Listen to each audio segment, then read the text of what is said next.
Assistiremos agora à quarta palestra dessa tarde, intitulada Coleta de dados automatizada e integração contínua utilizando GitHub Actions. Exemplos com o pacote Mananciais, apresentado por Beatriz Mills, que é doutoranda em Ciência Ambiental na Universidade de São Paulo e começou a programar R em 2018 para usar na pesquisa.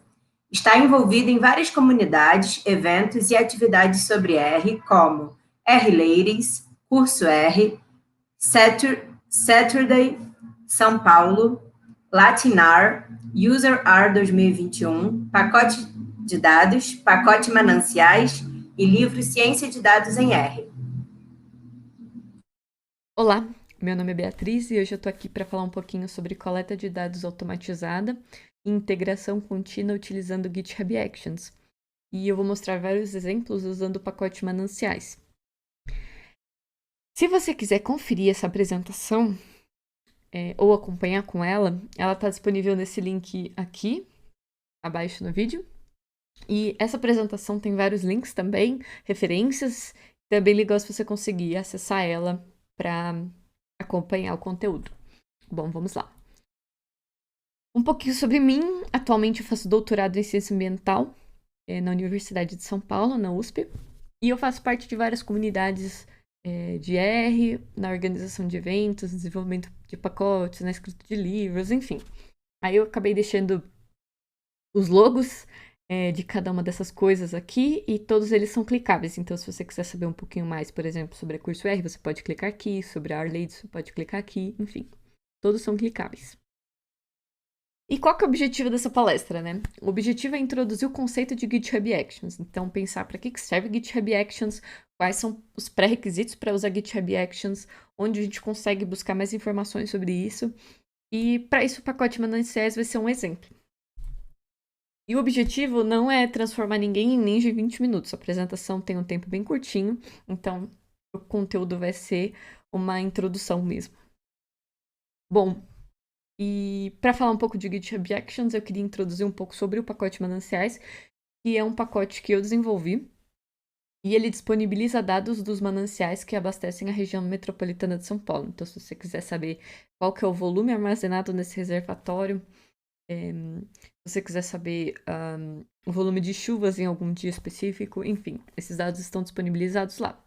E por que esses dados são importantes? Na região metropolitana de São Paulo, tem mais de 21 milhões de habitantes, e também essa região sofreu com uma crise hídrica no período de 2014 e 2015, né? Então, esses dados foram muito importantes na época e continuam sendo, principalmente pela mídia, para divulgar a situação da crise na época. Então, esse dado do volume armazenado nos reservatórios é muito usado por pessoas pesquisadoras e pela mídia para divulgar a situação do abastecimento público na região metropolitana de São Paulo. E esses dados, eles são originalmente disponibilizados no portal dos mananciais da Sabesp, que esse é o link do portal. Esse é o site. Se a gente clicar em situações dos mananciais, a gente consegue ter acesso aos dados para cada dia. Então, no sistema Cantareira, por exemplo, hoje o volume operacional é 48,4%. Enfim, os dados estão lá. Mas quais são as dificuldades? Primeiro que essa página não apresenta um botão para a gente fazer download e a gente precisa acessar dia por dia que a gente quiser os dados. Então, eu não consigo fazer um filtro de um período de data aqui, né? Outra coisa é que tem uma outra página e a gente consegue fazer um outro tipo de pesquisa e fazer o download. Mas assim, eu já testei esse site e se você faz um período muito largo de data, ele dá erro. A gente só consegue acessar um sistema por vez. E o formato que ele disponibiliza é um arquivo sem extensão nenhuma. E se a gente abre, ele é um XML. Enfim, para pessoas que não estão acostumadas com programação, isso não é muito convidativo para acessar os dados, né? Bom, eu comentei. Se a gente faz uma consulta de longos períodos, o site trava e não funciona. E outra coisa é que os dados são atualizados todos os dias de manhã, então é interessante que a gente consiga acessar esses dados periodicamente, seja uma análise em algum relatório automatizado, sem que a gente tenha que entrar no site, baixar novamente o arquivo, abrir. Nesse caso, se a gente quisesse um relatório com vários reservatórios, a gente teria que baixar cada uma dessas bases, importar, fazer um join, enfim.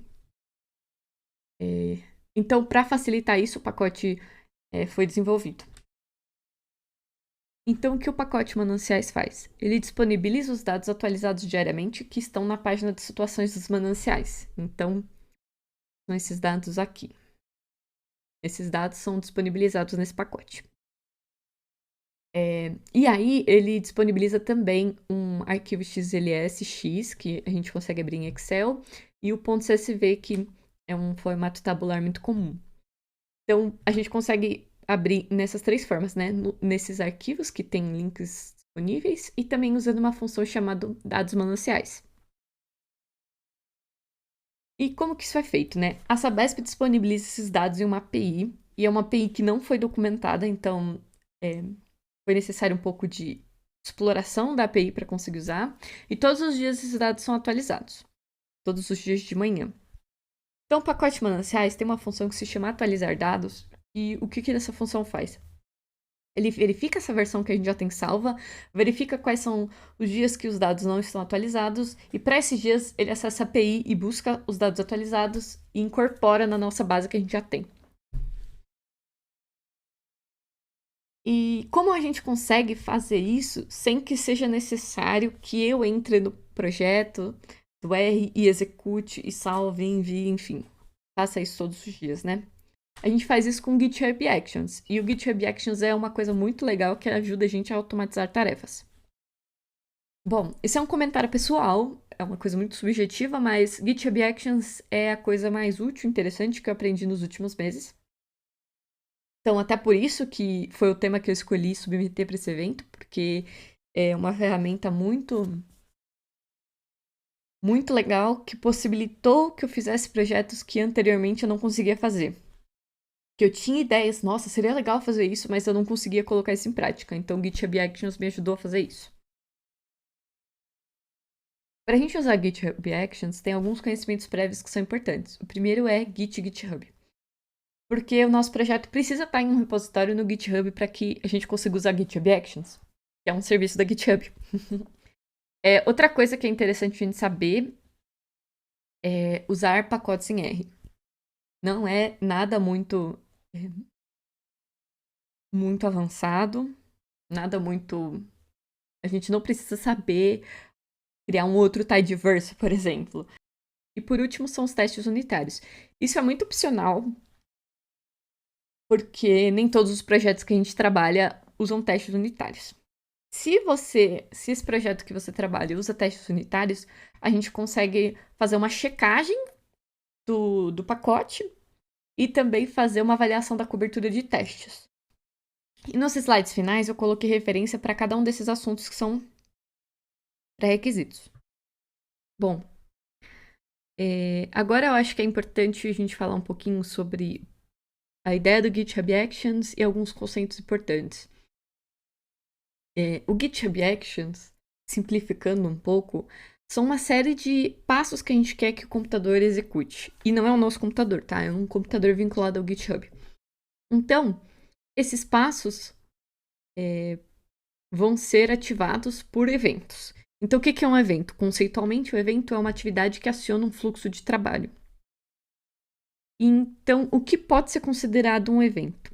Eu coloquei aqui 3 exemplos. Então, um primeiro exemplo é quando a gente faz qualquer mudança no nosso código do repositório e faz um push, que é um envio das mudanças para o repositório, isso pode ser um evento que aciona um workflow. Outra coisa pode ser eventos programados. Por exemplo, algum dia, algum horário, todos os dias de manhã, uma vez por mês, esse tipo de coisa. Isso também pode ser um evento. E aí, quando isso acontecer, vai acionar o fluxo de trabalho. Um terceiro exemplo é quando outra pessoa faz uma contribuição no código através de um fork e um pull request. Então, quando a pessoa envia essa sugestão de mudança no repositório, isso também é algo que pode ativar o fluxo de trabalho. Bom, a gente falou do evento e agora o trabalho, né? O que é o trabalho? O trabalho, ele usa etapas para controlar a ordem que as ações vão ser executadas. Nesse exemplo, essa imagem, esse diagrama foi feito pensando no workflow, num fluxo de trabalho. Quando eu falar workflow e fluxo de trabalho são coisas sinônimas, tá? É apenas uma tradução. Nesse exemplo, o workflow é a verificação do pacote. Quando a gente executa o DevTools check, por exemplo. Então, nesse caso, o evento vai ser acionado e aí o trabalho vai conter as instruções do que vai ser feito. Então, o trabalho vai ser iniciado, vai instalar as dependências, que são todos os pacotes necessários, vai fazer a verificação do pacote, vai limpar o ambiente após o trabalho e finalizar o trabalho. Isso é um exemplo e o trabalho é essa descrição das tarefas que vão ser feitas. Então, assim, em resumo, o fluxo de trabalho é esse conjunto de evento e trabalho. E eles estão representados em arquivos .yaml, que é esse .yaml. Então, esse arquivo .yaml, ele tem essa descrição dos eventos e tem a descrição dos trabalhos. Essa imagem corresponde ao diagrama do slide anterior e ele está disponível nesse repositório aqui. Eu acho que é uma boa hora para comentar sobre esse repositório, porque é um repositório na organização rlib e é um repositório que contém vários exemplos de GitHub Actions para pacotes em R. Então, eu nunca aconselho que alguém faça um código de GitHub Actions do zero na mão. Não conheço pessoas próximas a mim que fazem isso. Geralmente, a gente pega algum exemplo que já funciona e adapta. Seja daqui ou seja de algum outro repositório que a gente já fez e já deu certo, enfim. Aqui já tem códigos que outras pessoas já testaram e já funciona, e para vários exemplos diferentes. Então, esse tipo de coisa já está prevista aqui e tem códigos feitos para isso. Então, não vamos inventar a roda, vamos aproveitar os códigos que já estão prontos aqui nesse repositório maravilhoso. Então, alguns exemplos do GitHub Actions nesse pacote específico, né? Em todos eles eu deixei o link para a gente conseguir ver a página do Actions. E o primeiro é a atualização da base de dados, que é a coleta automática dos dados. Então, como é que eu configurei? Eu peguei um desses exemplos no repositório Actions e adaptei para o que eu precisava. Então, nesse caso da coleta automatizada de dados, os eventos são todos os dias de manhã, vai ser executado, e também sempre que houver um novo push no repositório, sempre que tiver um novo envio de código, ele vai executar. E quais são os trabalhos escritos nesse workflow? O código que é executado está nesse link, mas o que ele faz? Ele verifica se é necessário atualizar a base, e se for, ele atualiza a base, disponibiliza a base no pacote, exporta um CSV e um XLSX, atualiza o README e atualiza a página inicial do pacote. E é essa aqui. Então, essa página costuma estar atualizada, por quê? Porque quando ele atualiza a base de dados, ele também atualiza a página do pacote. Hoje é dia 23 e a página está atualizada com os dados do dia 23. Então, e tem os dados atuais. E esse é o site desse pacote. Agora voltando. A segunda parte, que é o que eu acho mais interessante e importante, e que tem a ver com a parte de integração contínua, é que tem um Actions que faz a checagem do pacote e execução de testes. Dentro do meu pacote eu tenho vários testes descritos, então sempre que eu tiver uma mudança no código do meu repositório, um novo push, o GitHub Actions vai executar todos esses testes. Então, se eu fizer alguma modificação que quebre algum desses testes, eu vou receber e-mail avisando que eu quebrei coisas que eu preciso corrigir. Então, isso é muito bom para manter o código funcionando perfeito, redondo. E isso é similar ao DevTools Check. Então, ele vai fazer uma checagem geral do meu pacote e também vai executar todos os testes que estão presentes lá. Então, isso, para fazer essa execução de testes, é legal que você saiba um pouco sobre testes unitários, né? Mas se você não tiver testes, usando isso, a gente consegue fazer um DevTools Check, uma checagem geral do pacote, mesmo sem testes. Outra coisa interessante é que já existe uma função que faz todo o setup desse Actions, que é a Use GitHub Actions Check Release. E tem outras opções também que dá para você ver aqui no repositório da Arlib. Então, se a gente usar essa função, ele já faz toda a configuração do GitHub Actions para fazer a checagem do pacote de execução de testes. Assim, é maravilhoso. É o mais tranquilo de configurar. Usa essa função e o seu pacote já vai estar com esse check. Mas cuidado para não enviar mudanças que quebrem o seu pacote, porque se você quebrar, você vai receber e-mails, e isso pode ser um pouquinho irritante no começo, porque é comum que a gente erre no começo quando tá usando GitHub Actions. Então, bom, a gente pode receber muitos e-mails no começo. Outra coisa é a avaliação da cobertura de testes.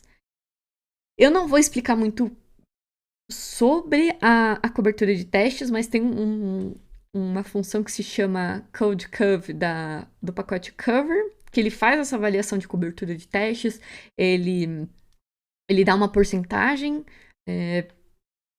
do código das suas funções que está coberto por testes e deixa isso assinalado na página do seu repositório, por exemplo, como aqui. Aqui tá falando que 86% do código das minhas funções está coberto por testes. Então, se eu clicar aqui, a gente consegue ver um pouquinho sobre isso. A gente consegue verificar qual é a função que tem poucos poucos testes. Então, atualizar dados é uma função que eu preciso criar mais testes. E quais são as linhas que não estão sendo testadas. Então, eu preciso, por exemplo, essa função não tem nenhum teste e eu preciso criar testes para isso. Então, eu acho essa ferramenta muito legal. E compensa muito a gente aprender testes unitários e fazer esse tipo de configuração. Então, para a gente conseguir ter um GitHub Actions que faz a avaliação de testes, a gente usa essa função também. Tem uma função que já arruma tudo isso para a gente. E qual que é o evento que ativa isso? Toda vez que a gente enviar código novo no nosso repositório, no caso do Mananciais, né? Toda vez que tiver uma nova modificação, ele vai fazer uma avaliação da cobertura de testes, que é semelhante ao que essa função faz. Bom, falei um monte. E quais são os recados principais, né? As conclusões. GitHub Actions não é algo que eu considero trivial, algo simples de aprender, mas eu acho que é algo que facilita muito o nosso trabalho, então vale muito a pena. O Júlio Terecente, ele também teve uma palestra aceita no SIR, e ele vai mostrar, na prática, como a gente configura um projeto com GitHub Actions. Ele vai desde o momento que a gente cria um pacote até o GitHub Actions funcionando. É muito legal. E ele usa um exemplo que tem relação com esse evento. Então, recomendo vocês assistirem a palestra do Júlio. Se vocês tiverem alguma dúvida sobre isso, eu recomendo postar no Discourse. É lá que eu respondo dúvida. Às vezes as pessoas me mandam no pessoal e eu peço para as pessoas postarem lá, para eu responder por lá. E a mensagem principal sobre GitHub Actions é normal não acertar de primeira. E é normal que não acerte na primeira, na segunda, na terceira. Pode ser que demore muito pra gente acertar. Pra mim, foi um percurso não muito linear. Mas acho que a mensagem principal é a perseverança. Vamos lá, continue a nadar, que eventualmente dá certo. Peça ajuda. E é isso. Bom, aqui são as referências de leitura que eu prometi no começo.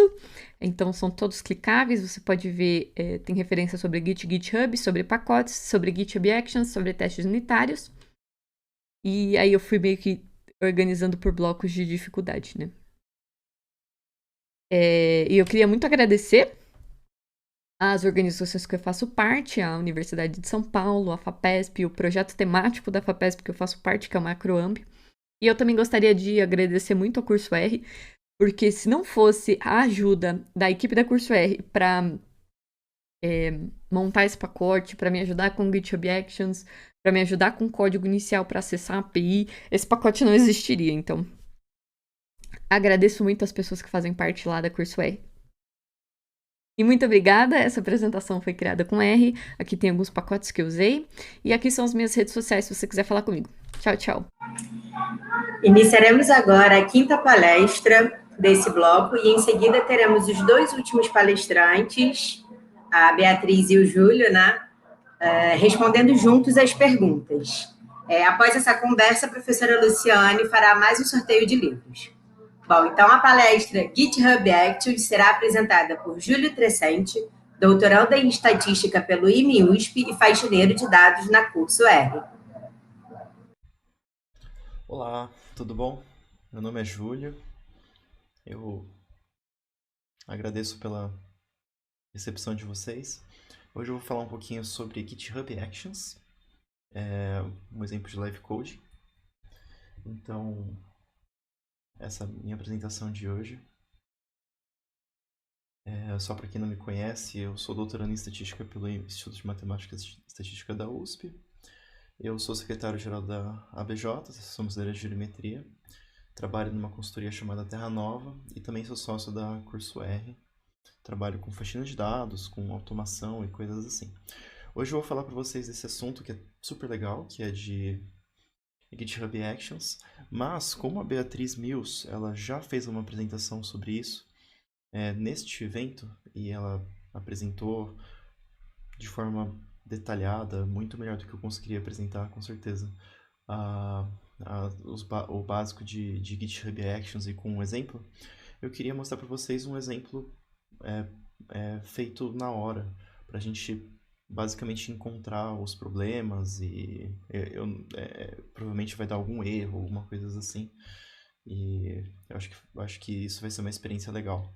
Aí, claro, provavelmente vai passar de 20 minutos, mas aí eu vou cortar a apresentação para que fique dentro do tempo. E o exemplo de hoje vai ser o seguinte. Então eu vou carregar esses pacotes aqui, Magritte-R, esse GH que pega dados do GitHub, o Pur, Tibble, ggplot2 e Lubridate, esse pacote do Tidyverse. E vou montar esse gráfico aqui. Né? Então eu pego aqui o repositório do ser oficial, que tem as informações de dados e códigos que as pessoas forem submetendo enquanto o evento não começa. Aí a gente pega a data desses commits, transforma em objeto data, carrega no data frame e faz um gráfico de barras das visualizações no tempo. Então, vai ficar isso aqui. Quantidade de commits no repositório do ser 2021, né? Ao longo do tempo. E o que eu quero fazer? Eu quero que esse gráfico aqui, como ele está puxando diretamente do site, eu quero que ele atualize automaticamente. Eu quero que ele atualize diariamente, por exemplo. Aí isso aqui eu quero que fique num repositório e eu quero que seja um repositório que vai ficar na minha conta do GitHub.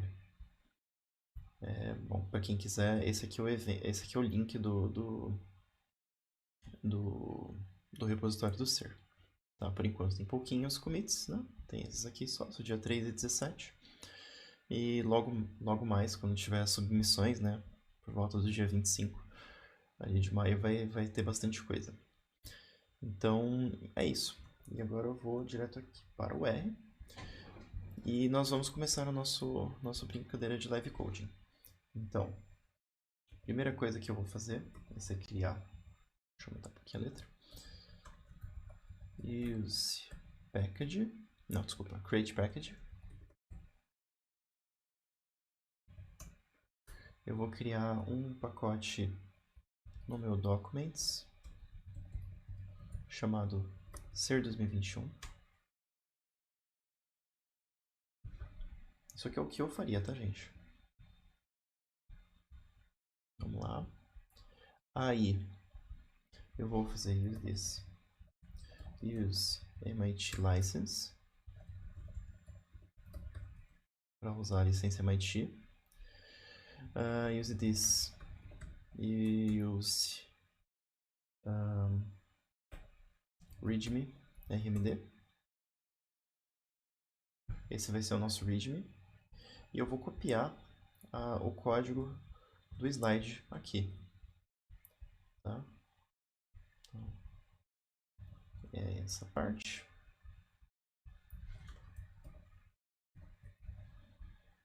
E depois essa parte aqui.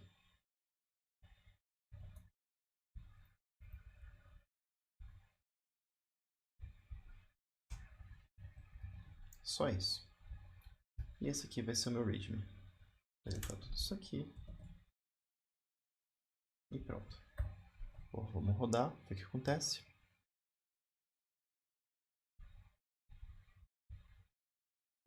Legal. Só vou adicionar mais umas coisinhas aqui. Eu vou colocar uns parâmetros aqui. Message igual false.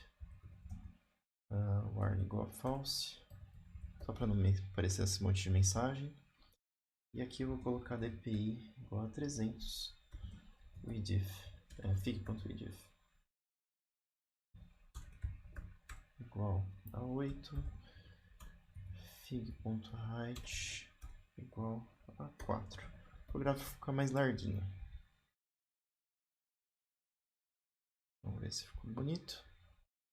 Legal. Porque conforme vai adicionando as datas, né, aí vai aumentar. Muito que bem. Então, a gente tem isso. Agora, nós temos que... A gente criou um pacote, né? A gente tem que adicionar as dependências do pacote. Então, vamos lá. Use this. Use package. Magritr. GH. Por. Tibble. ggplot2. E Lubridate. Eu também vou adicionar o RMarkdown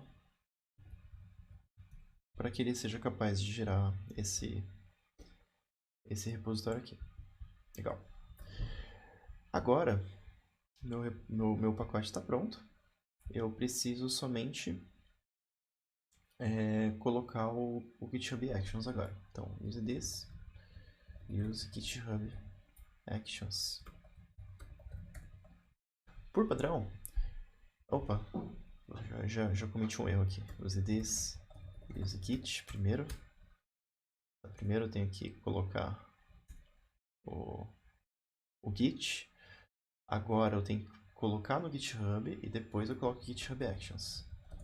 Use GitHub. Então eu não vou colocar nenhuma organização, não vai ser privado. Só vou colocar aqui protocol igual a SSH. Só isso. Aí ele já vai subir o meu repositório ali. Defiantly. Legal. Criou o repositório aqui para mim, já com toda a estrutura e o gráfico. Agora, eu vou use this. Use GitHub Actions. Agora sim. Aí ele adicionou aqui uma badge para mostrar se minha coisa rodou. Mas por padrão, aqui ele está fazendo RMD check. Né? Eu quero trocar isso aqui para update data. Vou trocar aqui em todos os lugares para adaptar. Beleza. E aqui na minha action, né, que vai ficar aqui dentro, vou trocar o nome desse arquivo também. E esse aqui vai ser o meu update data. Aí isso aqui, esse código que tem nesse por padrão, ele vai fazer o check do meu pacote. Mas não é isso que eu quero, né? Eu quero atualizar os dados. E aí eu vou usar os meus poderes mágicos de copiar e colar. E eu vou copiar de um outro repositório que eu já fiz. Isso. E só adaptar para o nosso código. Então esse aqui é o Go 500. Nesse pacote eu fiz uma coisa muito simples, que é um gráfico também, mesma coisa. Só que ele mostra gols dos jogadores, de 3 jogadores diferentes, do Cristiano Ronaldo, Lionel Messi e o Neymar, ao longo do tempo. E aqui tem o YAML dele. Eu vou copiar ele, colar aqui, e agora a gente vai ler ele devagar, para ver o que ele faz. Então, beleza. Então, o que ele vai fazer?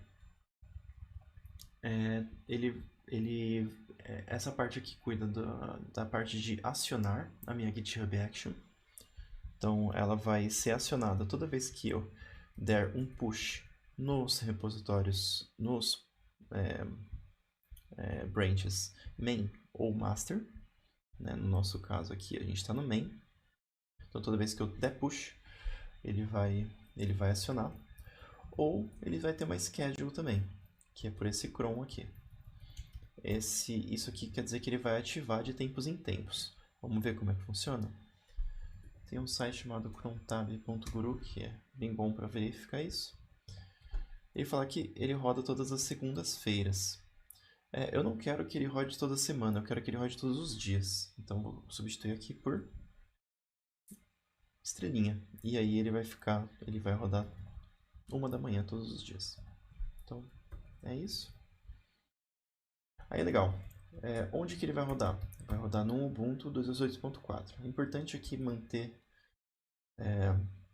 um Linux, uma versão no Linux, porque é mais barato, tá? Dependendo do seu limite, né?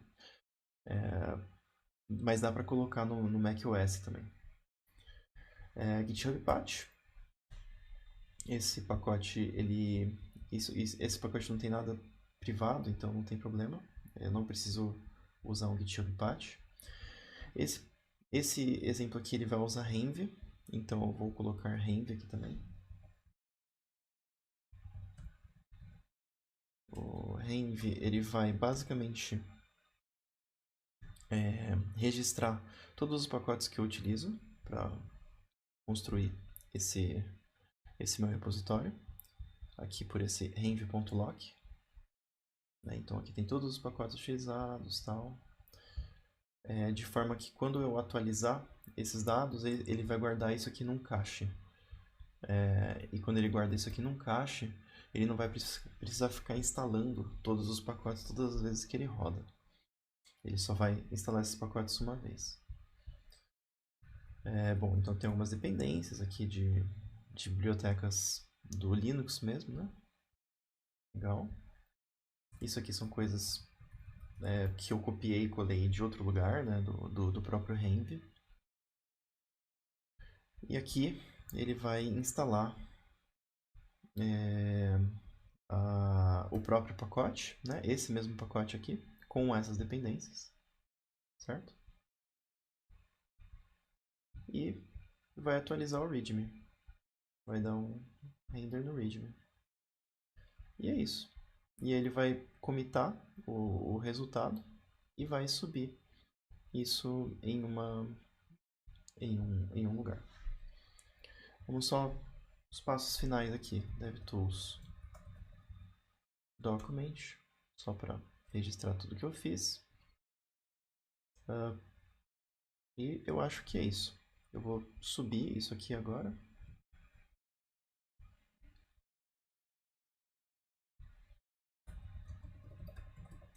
E eu vou testar. E o que acontece? O GitHub Actions ele vai ser acionado, né? E aí a gente vai ficar acompanhando ele, esperando para que ele termine.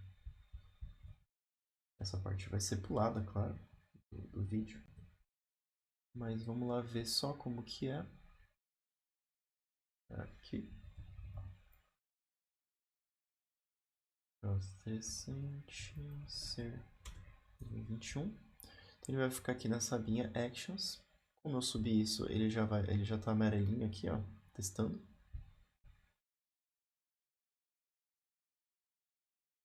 E agora ele vai começar a instalar as paradas. Isso aqui, na primeira vez que roda, pode demorar um pouquinho, porque ele vai instalar todas as dependências. E mas aí depois ele vai ser rapidinho. Só um detalhe que eu acho que eu pulei, que é o seguinte.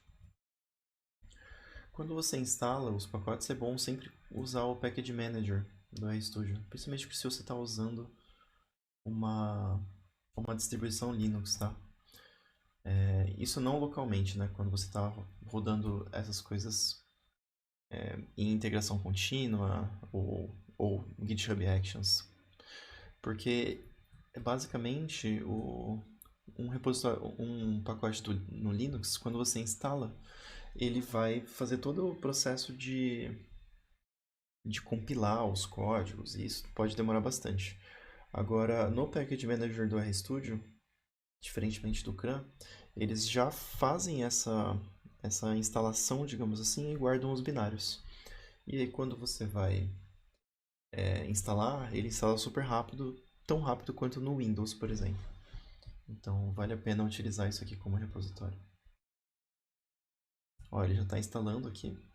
Dá para ver que ele, apesar de ter bastante pacote, né, de dependência, né, por conta dos pacotes do Tidyverse, ele instala relativamente rápido por conta do Package Manager, né? Bem simples. Claro, deu errado. Vamos ver o que aconteceu. Nunca dá certo da primeira vez. Se der certo, acho que aconteceu uma vez na minha vida. Não achou o pacote remotes. Muito bem. Então eu vou colocar esse pacote aqui também. Não vou colocar o remotes como dependência, né?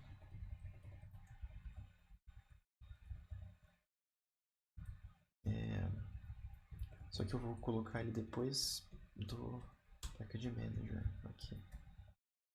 Pronto.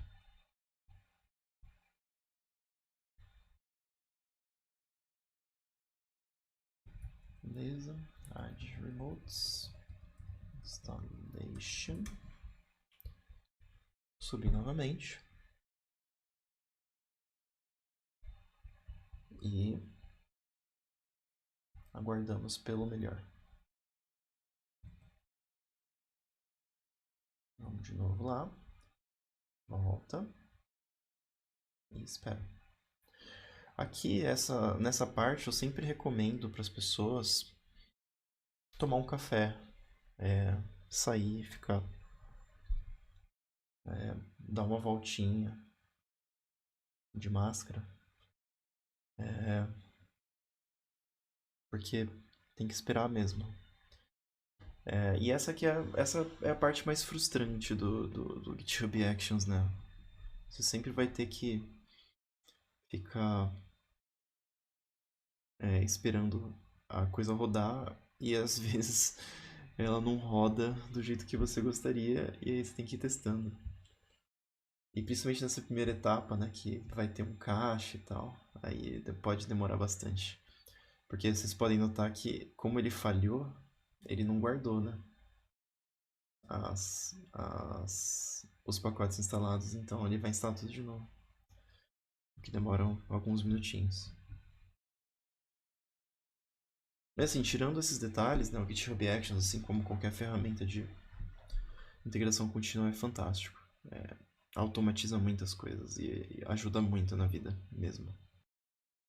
Agora ele vai instalar as outras coisas. Rodou o README. Fez. Atualizando. Legal. Legal. Muito bem, rodou. Aí vocês podem notar que quando isso acontece, ele adiciona aqui o próprio Actions como uma pessoa, uma contribuinte, né? E aí vai estar aqui, ó, 4 minutos atrás, 23 segundos atrás foi atualizada a figura. Então, eu consigo verificado que a figura está atualizada e pronta para ser rodada todos os dias. Aí isso aqui vai ficar rodando. E aí quando vocês acessarem a apresentação de fato, convido vocês a entrar nesse link, né, da apresentação, né, quando vocês estiverem assistindo o evento, e ver como é que ficou, né, como é que está esse gráfico aqui. Então, acho que é isso que eu queria falar para vocês. Aproveitando aí. Então, aproveitando aí para agradecer a presença de todo mundo. E se tiverem dúvidas, podem mandar para mim no Telegram, GitHub, qualquer coisa assim, tá? Muito obrigado. Um bom evento para vocês.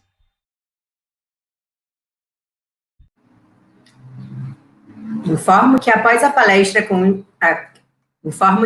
conversa com os palestrantes, a professora Luciane Alcoforado fará mais um sorteio de livros. Convido agora para conversar com os palestrantes, nossos moderadores, o professor doutor Ariel Levi e o professor doutor Steven Dutt Royce. Olá, Júlio. Olá, Bia.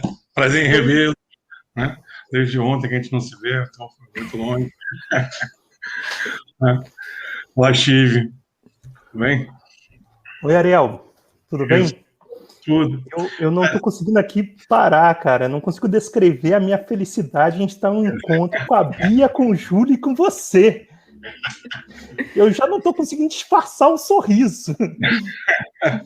Não, é muito bom ver amigos, é muito bom ver gente que trabalha com a gente o tempo todo, que está com a gente o tempo todo aí nas lives, não é? Para quem não sabe, a gente está dizendo aí que a gente estava junto ontem, porque toda quarta-feira tem uma live do Júlio lá no curso R, né, que também é um canal do YouTube, né? E tem muito material para quem não estudou ainda, para quem quer estudar, tem muito material lá de apoio. Né? Acho que é muito Ariel. Eles apoiam a gente tem que apoiar eles também. Né? Aproveitando, eu queria quebrar um pouquinho o protocolo. Eu queria dar um espaço aqui para a Bia e para o Júlio, para eles mostrarem, divulgarem. Né? A Bia podia falar do link do Discord que ela falou na live, podia falar do site, do blog dela. O Júlio quiser falar alguma coisa do curso R, por favor. Um pouco antes da gente começar com as perguntas, eu acho que a gente podia começar por aí. Tem mais, eu também gostaria que o Júlio mostrasse esse repositório também para a gente agora, como é que ele está, né? Porque mudou tudo, tá vendo? Pode deixar. E o GitHub teve chance de atualizar isso tudo e mostrar para a gente como funciona. Então, você pode usar o share aí, se você quiser, aí tem um botãozinho de share aí embaixo, perto da câmera. Acabei de dar.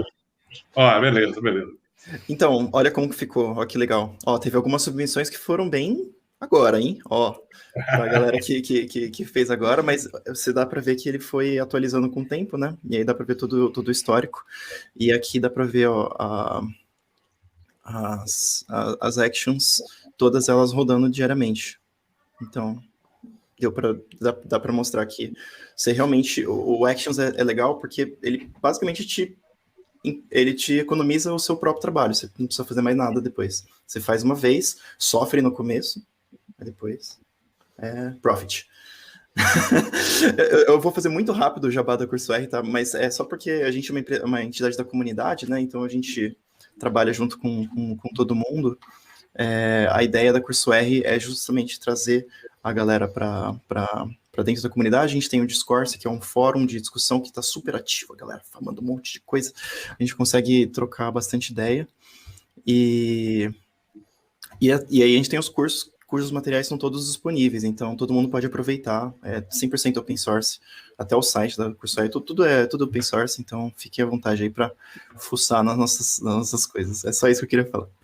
Valeu. Só citar, né? Só citar direitinho para não ter problema, né? Claro. Mas é isso aí. Olha, o Discourse que eu comentei na apresentação que o Steven perguntou, se você tiver fácil aí, Júlio, porque eu não sei se você está compartilhando, eu não estou compartilhando, é um fórum de perguntas que foi criado pela Curso R, e geralmente eu respondo as perguntas lá, e peço para as pessoas colocarem lá. Não, Discourse. Ai, eu falei errado, desculpa. Pode colocar a tela de volta. E eu peço para as pessoas colocarem aí, porque muitas pessoas me perguntam assim no privado do Telegram e coisas assim, e a resposta fica entre eu e a pessoa. E se a gente responde aí, fica público para qualquer pessoa que entre. Às vezes a pessoa pode pesquisar no Google e isso é indexado pelo Google, então pessoas no futuro podem se beneficiar com a pergunta que alguém fez. Eu gosto muito de responder coisas aí no Discourse, então ele é bem propício para você colocar código também, porque no Telegram às vezes as pessoas mandam uma foto do código e não dá para ver muito bem, não dá para copiar. Mas o Discourse ajuda muito a ter boas práticas, inclusive tem algumas explicações sobre como fazer exemplos reprodutíveis, né, os repraxes, E é isso. Se tiver dúvidas, manda lá, que geralmente eu respondo, o pessoal da Curso R responde, pessoas da comunidade respondem também, interagem. Isso é o mais legal, né? Não fica só entre as pessoas da Curso R, são várias pessoas que respondem.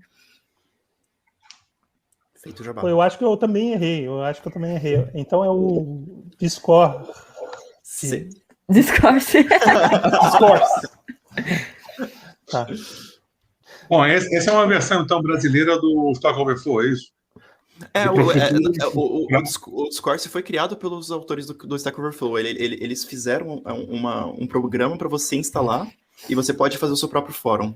Aí você pode colocar sua marca, coisas assim. E é tudo open source. Pô, que maneiro. Mas dá para colocar o link aqui no chat, não? Já tá? Dá. Deixa eu colocar aqui. Não, vou colocar no chat privado e vocês colocam no Isso. Só coloca lá no tempo. Vanessa e Noelle trabalhando ao vivo. Mas, sabe, é assim, a gente aprende R dessa maneira, né? Quer dizer, eu nunca fiz um curso regular inteiro, de ponta a ponta do R, uma formação assim, tipo, especial em cima de R. Eu sempre fui autodidata procurando um cursinho aqui, um pedacinho ali, né? Tá na hora de eu começar a arrumar essa coisa de maneira diferente, ou então pega um livro daqui, vai lá, estuda, pega um artigo e vai fazendo. E a gente vai aprendendo esses anos todos. A gente vê você fazendo as coisas, Júlio, fica até brincando. Você até brinca com a gente dizendo que é o faxineiro do R, né? Do curso R. É o faxineiro mais rápido que eu conheço, tá, gente? Pode contratar, tranquilo. Vendo ele digitar, você vai entender o que eu quero dizer, né? Ele é muito rápido. Acho que até a Beatriz ontem comentou isso também na live lá, que o Júlio fazendo as coisas, a gente tem que pedir para ele passar em câmera lenta, porque é realmente muito rápido o raciocínio dele e a forma como ele lida com R. Fica difícil até, às vezes, de acompanhar, viu, Júlio? Você tem que entrar em modo 16 votações para a gente poder acompanhar você. Júlia, modo turbo. Mas ontem, na live que eu participei, a parte que eu participei e o Atos é tranquila de acompanhar, tá, gente? É só a parte do Júlio que vocês têm que colocar na velocidade 0.5, aí, para entender, e aí minha parte é tranquila, pode pôr no 1.0 mesmo. Bom, não, é sério. Não, assim, olha, a live de vocês hoje, a apresentação de vocês hoje é sensacional. Nós temos um monte de perguntas, né? Então, eu acho que a gente tem que começar a fazer as perguntas. O papo aqui poderia ficar até amanhã, mas o pessoal depois live. Vai ter sorteio e tudo, tem gente está esperando ir embora para casa e tudo. Se não fosse a pandemia, a gente não estaria online, né? Então seria mais fácil, mas com a pandemia a gente tem que entrar num horário mais ou menos. Então eu vou colocar aí as perguntas, vou pedir para a Noelle colocar as perguntas. A primeira pergunta vem do Fernando Barbalho, né? Vulgo Barba, né? Lá na STN usamos o GitLab e não o GitHub. Há possibilidade de o workflow fazer alguma integração com o GitLab? Ou seja, uma atualização no GitHub e isso gerar uma integração com o GitLab? Não, deixa eu aproveitar e complementar essa pergunta, porque a Escola de Matemática da Unirio usa o Bitbucket ainda por cima. Então, se vai falar do GitLab, eu podia falar também do Bitbucket. Ok. Você quer falar, Bia, ou eu falo? O que eu ia falar é que eu usei pouquíssimas vezes o GitLab só em um projeto, então eu não tenho embasamento. O que eu fiz foi, quando o Fernando perguntou, eu pesquisei no Google e tem um link que eu mandei aqui que pode ser que ajude, porque ele compara o serviço do GitLab, que é o GitLab CI, com o GitHub Actions. Então, pode ser que te ajude, mas eu nunca usei. Uhum. Então, cada ferramenta vai ter o seu próprio serviço de CI, né? Existem serviços externos, como o Travis, como outro Circle, coisas assim, e o GitHub Actions é o serviço de CI do GitHub. Né? Deixa eu fazer uma pergunta, desculpa te interromper, o que é um CI? Olha só o nível. Desculpa, eu pulo às vezes o passo. Integração contínua, Continuous Integration. É muito utilizado por várias pessoas programadoras que vão querer fazer a sua... Continuous Integration e Continuous Deployment também, né? CI/CD. Então, você consegue automatizar todas as partes chatas, burocráticas de, a partir do seu código estar pronto, colocar ele em produção e fazer todos os testes dele.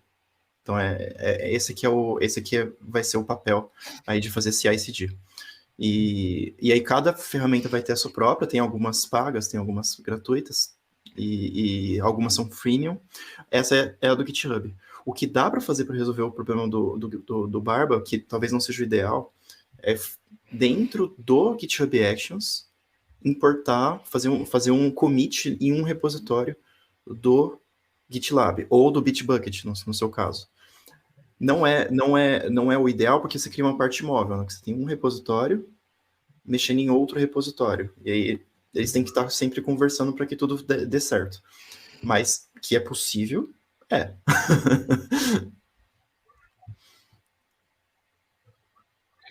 Vamos para a próxima pergunta. Boa. As moças pararam. Ah, tá. Vai lá, Steve. Então, pergunta da professora Luciane. Qual é o nível de dificuldade enfrentado por você para colocar os processos automatizados no GHA, né? E o que podemos esperar como iniciante? Quer falar você primeiro, Bia? Tá bom.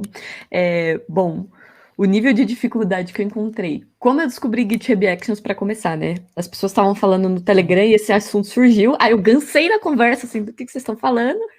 O Júlio estava nessa conversa. E aí o pessoal mandou uns links e aí eu comecei a ler e tentar, assim. Tipo, eu não encontrei um tutorial, um vídeo que nem a gente tá fazendo agora. Eu acho que por isso que é tão legal a gente falar sobre isso e tentar deixar um pouco mais fácil. Só que naquela época foi assim, lendo, aí se você for ver o histórico do Actions do Mananciais, que foi a primeira tentativa que eu tive, porque depois do Mananciais eu já usei em outras coisas. A primeira tentativa que eu tive era erro, assim, erro sem parar até dar certo, assim. Então, foi acho que um grande exercício de perseverança. Então, tô sendo muito sincera, eu tive muita dificuldade, porque para mim, muita parte do código do Actions, no começo, era muito difícil de eu entender o que estava acontecendo. Depois de muito tempo, eu comecei a melhorar, entender. E aí, teve uma vez, porque o Júlio comentou que teve uma vez que ele conseguiu fazer funcionar direto, né? Para mim também teve uma vez só que isso aconteceu. Porque, assim, no começo é difícil mesmo. E o que podemos esperar como iniciantes? Eu espero que a gente consiga produzir conteúdo que ajude. Então, o Júlio tem usado bastante nas lives esse material, enfim. Vamos tentar produzir material para que seja menos traumatizante possível. Mas, Bia, não seria melhor, então, de fazer tarefas mais simples no começo, para poder aprender um pouco da mecânica, para depois pensar em fazer pacotes completos, como o Júlio fez aqui agora? Talvez as coisas mais simples possam ser mais interessantes da gente aprender no começo. Que a ideia dos códigos que são feitos para Actions é que é legal que eles estejam empacotados. Então, numa estrutura de pacotes. Você não precisa fazer um tidyverse ou mananciais. Você pode colocar o seu projeto simples numa estrutura de pacote, que foi o que o Júlio fez. Ele não fez um tidyverse, ele fez um código simples que gera um gráfico. Mas é legal colocar nessa estrutura de pacote desde o início. Mas eu concordo de fazer tarefa simples e... Por exemplo, testar primeiro o check e coisas assim. Só depois tentar fazer essas coisas que a gente faz de buscar dados, web scraping, coisas assim. Para mim também foi bastante frustrante no começo, porque dá erro um atrás do outro, mas a gente vai ganhando essa habilidade do copy-paste ao longo do tempo, né? E essa é uma habilidade muito importante para quem trabalha com ciência de dados. E o GitHub Actions, ele surgiu faz pouco tempo. Ele surgiu faz menos de um ano, né?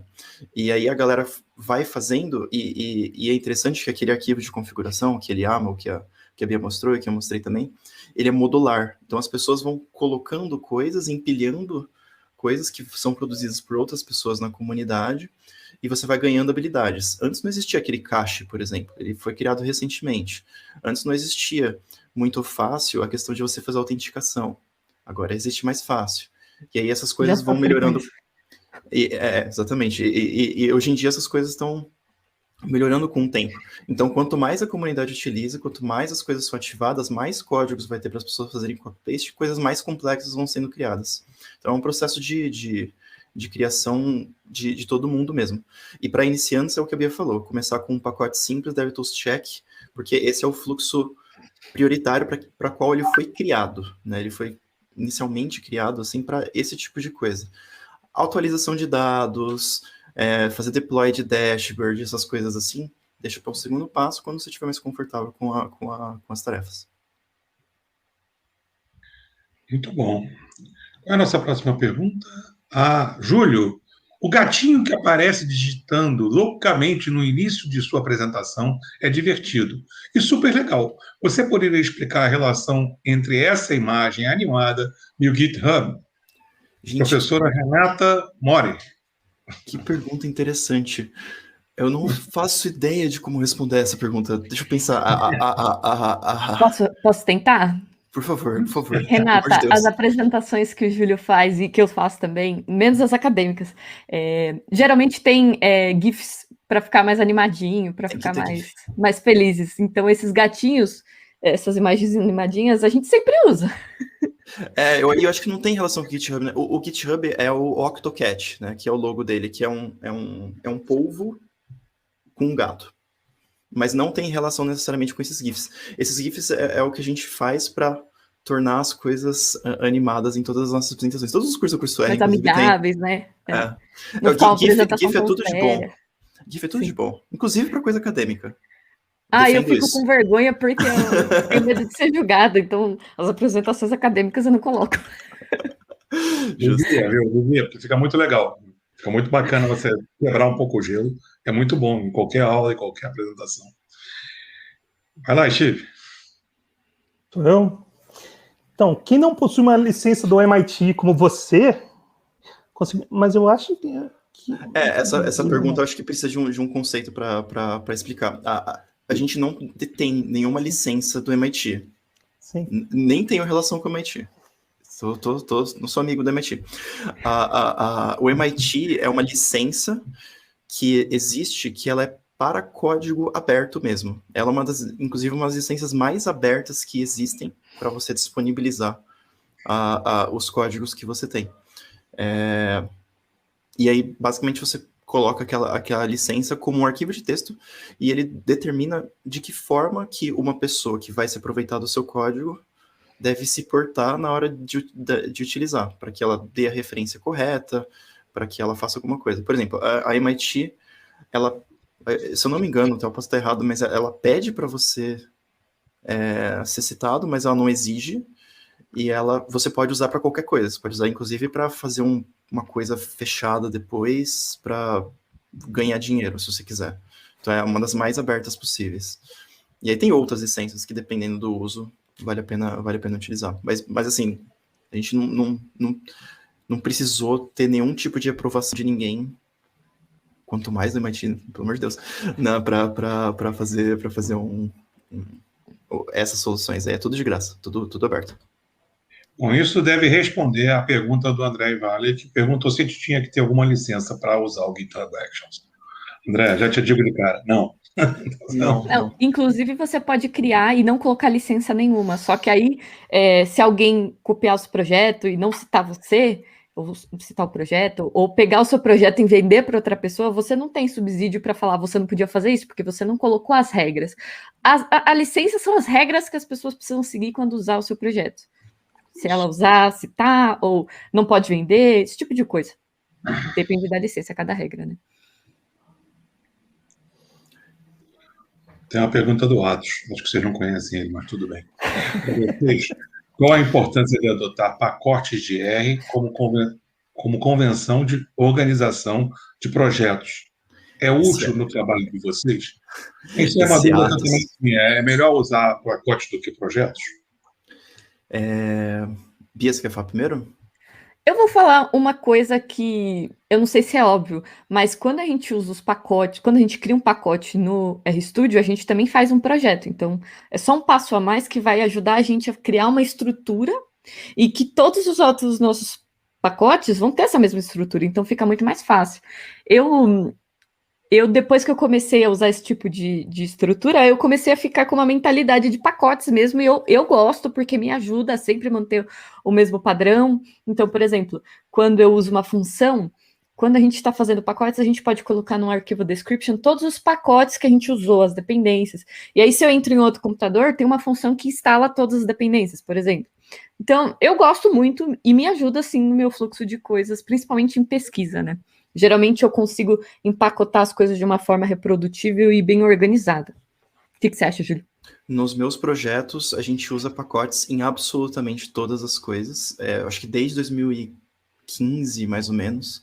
A gente só usa pacotes porque eles são mais fáceis para documentar, para transferir para outras pessoas e também para colaborar em conjunto, porque os pacotes, como a Bia disse, eles têm uma estrutura específica, padrão, que não muda de projeto para projeto.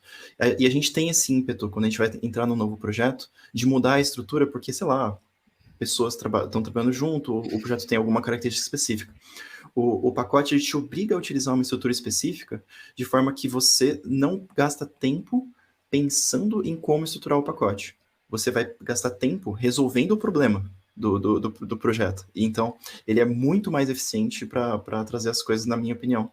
E assim, desde que a gente começou a usar pacote, a gente nunca mais teve problema com portabilidade, não ter um lugar assim para acessar as coisas e tudo fica lindo assim no mundo. Assim, de verdade, o pacote é muito legal. Ou seja, você está me dando uma ideia que é exatamente a mesma ideia que deu o de Natália no começo, não é? Na manhã de hoje. É um jeito de a gente fazer uma programação defensiva, né? Vai estar tudo já organizado de uma forma que as pessoas vão poder consumir aquela instrução ou aqueles dados da maneira correta, né? Então, e sem chance de fazer erros por má digitação, isso, aquilo, está tudo lá já dentro organizado, né? Fica uma Então, coisa mais interessante. Eu vou fazer a próxima pergunta do Salernos. O GHA só pode ser usado no formato pago do GitHub? Isso eu acho uma ótima pergunta. Boa pergunta mesmo. Não, né? Você pode usar em repositórios públicos, inclusive esse que a gente fez na live, tanto da Bia quanto o meu, a gente não pagou nada para fazer. Nunca paguei nada no GitHub Actions e nem no GitHub. Bem, muito bem. Eu pago para as versões privadas dele, quando você tem uma organização privada que tem uma automação que ocorre em um repositório privado, aí você precisa pagar. Você tem um limite pela sua conta de quantas horas de processamento você tem, e até por isso que eu fiz aquele comentário que é importante de qual é a máquina que roda a sua automação, porque dependendo da distribuição da máquina, é mais caro ou mais barato. Por exemplo, Mac é muito mais caro, Windows é um preço intermediário e Linux é um preço mais barato. E aí, quando você tem repositórios privados, você tem esse limite, aí você paga mais para ter mais acesso, e aí você vai acessando. Mas assim, de verdade, de todas as ferramentas que eu já usei desse negócio de CI/CD, é bizarramente barato, assim. Tipo, eu nunca gastei mais do que R$30 para fazer para deixar alguma coisa funcionando por muito tempo, assim. Então tem limite? Na versão pública eu não tenho certeza. Você sabe, Bia? Eu não tenho certeza se tem um limite. Deve ter. Eu chutaria que Acho que deve ter, mas eu nunca atingi, então. Nunca atingi também. Tô pensando eu assim, acho que é 3.000 tivesse... horas, alguma coisa, 3.000 minutos, alguma coisa assim. Tá. Não, o meu projeto que eu já estava pensando que era acontecer alguma modificação naquele projeto, né? Ele só vai pensar em termos de computação no momento que ele vai ser acionado. Então você vai fazer todo o trabalho, você vai chegar lá, vamos supor, gastou 20 horas, 30 horas trabalhando num projeto, mas quando você terminar, ele só vai ser acionado novamente quando houver alguma modificação naquele projeto. Senão ele vai trabalhar de graça para você. Então, não, mas eu estava pensando em botar um sensor Arduino ligado a uma base de dados e essa base de dados mostrando um gráfico do GitHub em tempo real, coisa parecida, em todo minuto. Existe uma limitação de streaming, existe uma limitação de tempo entre requisições, isso de fato tem. Aí tem as versões pagas e gratuitas para fazer isso. Boa. Bem colocado, verdade. Como fazer para não ficar uma bagunça em projetos grandes? Separamos em pacotes menores, pois na estrutura de pacotes não podemos criar subpasta. A pergunta vem de Fernando Souza. Boa pergunta. A gente faz isso nos nossos trabalhos. Eu não sei da experiência da Bia, mas quando a gente tem um projeto grande, a gente começa com um projeto mãe, digamos assim, que vai coordenar todo o trabalho. E aí, quando a gente identifica alguma tarefa que é específica, o suficiente que a gente conseguiria lembrar ela para outra coisa, a gente cria um pacote auxiliar. E aí, esse pacote vai tendo as suas ramificações, digamos assim, que podem ser outros pacotes. Dito isso, é muito raro um pacote assim ser tão complexo, um projeto ser tão grande que vai precisar fazer diversos pacotes. Da minha experiência, assim, deve ter acontecido umas 3 vezes. A gente chama de diáspora isso. Você começa com um pacotão. O DevTools, né? Por exemplo, o DevTools. O DevTools é um pacotão. Ele foi criado, e aí a turma do RStudio percebeu que ele era grande demais, e aí tem até uma fala da Jenny Bryan que fala que foi um divórcio consensual, né? O Use This, ele foi nascendo dentro do DevTools e depois se separou. Aí virou Remotes, virou SMD Check, todos os outros pacotes aí que estão dentro da árvore. Então, uma casca de nós, né? Começa pequeno, vai crescendo, e quando sentir necessidade, esse pacote pode ir saindo. E é bom que ele tenha coisas específicas para construir coisas aqui no pacote principal. Bom, isso é mais ou menos como a gente escreve também uma tese, doutorado, alguma coisa assim, né? Você vai escrever primeiro o capítulo que vai mandar em todos, depois você vai escrever em cada capítulo, na medida que a necessidade do assunto vai crescendo, né? E que passa a ter uma vida própria em relação ao restante da sua tese ou do seu documento. Isso vale para os projetos acadêmicos e não acadêmicos. Na verdade, você está criando um produto a partir de um produto que já está sendo criado, né? Então, é até bom que você faça essa divisão em pequenos pacotes, porque esse pacote depois pode se provar, como o Use This, por exemplo, né, ou como o Remote, uma coisa que você vai utilizar em outras áreas que não necessariamente somente no DevTools, né? Então, você passa a ter um produto, né? E toda vez que ele passar a ser um produto, ou que você possa imaginar que ele vai ser utilizado em outro lugar, ele pode ser um novo pacote, né? A ideia do Filgueiras, que veio antes, né? Se a gente pensar naquele pacote que ele estava criando lá do Qualitron, a gente pode imaginar que o cheque do CPF podia ser sozinho um pacote, que alguém vai consumir aquele pacote em algum momento e vai estar fazendo isso. Isso é uma ideia, né? Mas não precisa ser exatamente também para cada instruçãozinha você sair dividindo em novos pacotes. Exatamente. Bom, gente, tem mais pergunta aí? Não tem pergunta? Vocês só extrapolaram meia hora do tempo? Com vocês dois? É muito pouco, gente. Eu tinha que explorar vocês mais. Botar vocês para trabalhar. Extrapolamos meia hora. Assim. Deu 10 minutos do Júlio, 10 minutos meu. É isso aí, olha. O Fintech Academy está perguntando, você pode indicar um livro aqui? De GitHub Actions, especificamente? Isso. De GitHub Actions, eu acho que não existe ainda. Assim, especificamente de R, eu tenho certeza que não tem. Mas existe um pacote chamado GH Actions, que tem alguns tutoriais lá dentro, e tem os... eu acho que para trabalhar com GitHub Actions, você tem que ser um pouquinho um rato de programação, você tem que caçar as coisas. E uma coisa que eu recomendo é caçar nos próprios pacotes que existem por aí, por exemplo, os da própria RStudio, ou do RLib, coisas assim. Tem um repositório lá cheio de actions, por exemplo. Posso até pegar o link aqui e passar para vocês. E a ideia é ficar buscando nesses repositórios públicos o que outras pessoas fizeram. Porque é lá que está o suco mesmo. Não tem uma grande teoria. Tem a documentação, que é umas 2 páginas do GitHub Actions, mas o grosso mesmo está nos exemplos que as pessoas fizeram. Não sei se a Bia tem alguma coisa para comentar de... Não, é isso, eu também não conheço nenhum livro, as referências que eu conheço são as que o Júlio falou e estão lá na parte de referências da apresentação. Eu coloquei a documentação do GitHub Actions, esse repositório do Actions, do RLib. E acho que o livro de pacotes do R é legal porque tem a parte do check, tem a parte de testes, enfim, pode ser útil o livro de pacotes, né? Deixa eu mandar o link aqui. Mandei. Você já mandou, então tá bom, obrigada. Esse livro é muito, muito bom. Então, tem uma pergunta aqui do Leandro. Outros repositórios Git têm algo como Actions?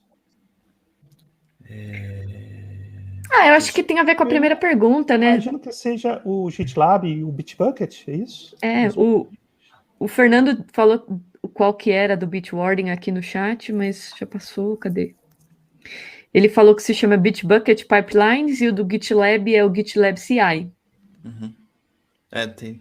Todos tendem a ter esse tipo de coisa porque você é uma forma até de produzir um serviço melhor para os usuários, né? É uma forma de vender isso daí para os usuários, eles ficarem dentro daquele sistema. Muito bem. Fernando Corrêa pergunta: o Bitbucket tem uma ferramenta de automatização similar ao GitHub Actions que se chama... Opa, não. Não. Ah, não, essa foi, acho que o Fernando complementando o que a gente tinha falado. Isso. Exato. Essa do Fernando Souza. Ariel, vai lá. Vocês têm em mente algum pacote para mapeamento de objeto relacional? Como criar mapeamento de vínculos entre bases de dados por colunas e tal? Tem um pacote disso, já tem. Eu vou achar e eu passo no chat quando eu achar aqui. Mas eu não lembro o nome dele. Mas tem um pacote. Eu não conheço, então. Ok. Vamos na do Júlio.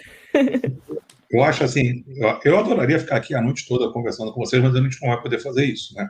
Então a gente vai ter que chamar agora um pouquinho a Noelle, e junto com a Noelle, a professora Luciane, que eu tenho certeza que quer dar um abraço em vocês, e ela tem que fazer um sorteio, né, do livro. Mas antes, a Noelle tem um recado importante para vocês. Sim. Fala aí, Noelle. Não, mas antes eu queria também agradecer a vocês. Não vai sair, não vai sair. Não vai sair, não. Pode botar o João de volta. Eu vou ficar? Pode botar o João de volta, ele não vai sair, não. Cadê você? Ele volta, não deixa ele ir embora, não, Vanessa. Não, me coloca de volta. Eu dei voltar aqui sem querer, desculpa. Não deixa ele embora, não. A gente está aqui atrás. Olha só, a Vanessa tem um recado importante, inclusive para vocês dois. Vamos lá, Vanessa. Não, primeiro o Steven, que estava aí agradecendo. Noelle. Está me confundindo todo. Fala aí, Noelle. Noelle, por favor. Bom, antes do sorteio e do encerramento, eu queria lembrar que a Revista do Ser está em fase de reformulação e estará agora recebendo artigos em edições contínuas, não só dos palestrantes. Portanto, qualquer pesquisador que queira submeter seu artigo utilizando o R em português, espanhol ou inglês, terá agora a Revista do Ser, que já está cadastrada no DataCapes. Saiba mais em periódicos.uf.br/anais do ser. É isso aí. Então, vocês dois estão intimados, tá certo, a escrever um artigo sobre a utilização do GitHub Actions, tá certo? Para a gente poder colocar lá na nossa revista do Ser, tá certo? Antes de eu agradecer, né, já que vocês estão fazendo a palestra, vocês também vão participar lá com a gente. É importante para a gente, do Brasil, criar uma revista, né, uma revista acadêmica, que dê oportunidade para os nossos mestrandos, doutorandos, professores, enfim, estudantes, todos poderem fazer o acesso, né, à ciência, como nós fazemos aqui no Ser, né, que é um evento aberto a todos, né, em todos os níveis. E acho que é a mesma ideia que você tem lá no curso R e que as pessoas têm. Então, nós precisamos ter uma revista acadêmica que realmente represente essa comunidade. Nós estamos tentando fazer isso através do Ser, através da revista. Então, fica o convite para vocês, para todos os palestrantes, para todos os pesquisadores e para todos aqueles que utilizam R no Brasil, né? Ou mesmo em língua espanhola ou em inglês, ok? Então, está aí feito o convite, nós vamos trabalhar muito isso agora nesse segundo semestre, né? Nós temos muita coisa espalhada em blogs, né, muita informação que fica perdida às vezes, e se a gente organiza isso em revistas, em edições, talvez fique muito mais fácil para todos nós depois até fazermos consultas e buscarmos isso. Quem sabe algumas coisas do Discourse e de outros lugares também podem virar bons artigos, certo? Bom, gente, agora eu vou passar a vocês para a Noelle e vou deixar primeiro o Steve agradecer lá a presença dos dois. Né, Steve? Pô, eu queria tanto elogiá-los, você não me deixou, Ariel. Ariel, de novo, vou ter que falar de novo, deixa eu agora é a hora, Steve. Agora é a sua vez, Steve. Agora pode falar. Vai. Não, eu não consigo nem descrever, agora vou tentar improvisar aqui, mas eu acho fantástico o trabalho de vocês, e eu gosto muito, eu acompanho todas as lives que eu posso, eu acho que do curso R eu assisti todas, se eu não assisti ao vivo, eu assisti depois, com certeza, e parabéns pelo trabalho de vocês. Muito obrigado. Eu sou fã, né? Sou assíduo lá e gosto dos trabalhos, gosto dos materiais do curso R, vivo chupando lá as coisas para poder botar em aula aqui e lá, além dos outros livros. Mas, assim, é super interessante que vocês tenham as coisas organizadas. Fico muito feliz de ter participado com vocês aqui no Ser, né? De ter essa chance. E até uma próxima, né, gente? Que vai ser no máximo quarta-feira que vem, tá certo? É isso aí. Posso fazer um pequeno jabá? Depois ainda tem palestras do Ser, e o Daniel da Curso R, que também trabalha na RStudio, ele vai fazer palestra, então, ó. Na parte da noite. Hoje, na parte da noite, ainda Isso, ainda tem o Dani. Todo mundo que está aqui nessa audiência, e muito mais gente ainda vai entrar para poder fazer isso. E ainda tem mais um jabá que é importante. Se você não se inscreveu ainda, ou melhor, se você ainda não assinou a lista de presença, ela está presa aí em cima, aí no chat, em algum lugar lá em cima, na parte azul, lá na parte amarela. Então você vai lá e clica lá e faz a tua presença. É importante para a gente marcar a comunidade, marcar quem está atuante, quem está assistindo, para que a gente possa fazer. E se você não curtiu ainda o nosso Ser aqui no YouTube e não se inscreveu no canal, dá o like, né, gente? Dá o like e se inscreve no canal para receber. Tempo. Muito obrigado. E siga a gente em todas as nossas redes sociais. Noeli, tudo seu. Eu volto de noite. Tá bom? O meu não, agora... Obrigada, gente. Obrigada, agora é a Luciane que vai fazer o sorteio de mais um livro. Então, Luciane, é com você. Gente, obrigada, Júlio, Bia, pela presença. Foi ótimo estarmos aqui. Eu vou compartilhar aqui a minha tela. Vamos ver se vai dar certo, né? E agora eu vou entrar na minha tela do código de ER aqui para fazer o sorteio. Isso está aparecendo aí, né, Vanessa? Minha tela do RStudio? Sim, está aparecendo tudinho. Ótimo. Então, aqui eu já tenho programado o código, só vou falar as regras, né? Eu vou fazer aqui o sorteio, eu criei um código para pegar a semente de acordo com a hora, mas pode acontecer, né? Há uma probabilidade de alguém que já foi sorteado ser sorteado novamente, e aí a gente não vai considerar, né? E a gente vai dar um livro para pessoas diferentes. Então, eu fiz aqui um filtro para não repetir e-mails. Então, vou rodar meu código, vou pegar a hora aqui para vocês verem, né? Transformei a hora do meu computador aqui numa semente. Vou rodar essa semente e agora temos o sorteado, que é a Thaís Maia Cortizo. Então, parabéns, Thaís. Você foi contemplada aí. Ela ainda não foi sorteada. E a gente vai entrar em contato com a Thaís. Tá certo? Gente, muito obrigada. E à noite a gente vai ter mais palestras, o fechamento. Eu espero vocês lá. Vou passar a palavra à Noeli. Bom, mais uma vez, agradecemos pela disponibilidade e dedicação de todos os palestrantes e participantes. Faremos agora uma pausa e retornaremos às 20 horas para o terceiro e último bloco de palestras e para o encerramento do evento. Até logo!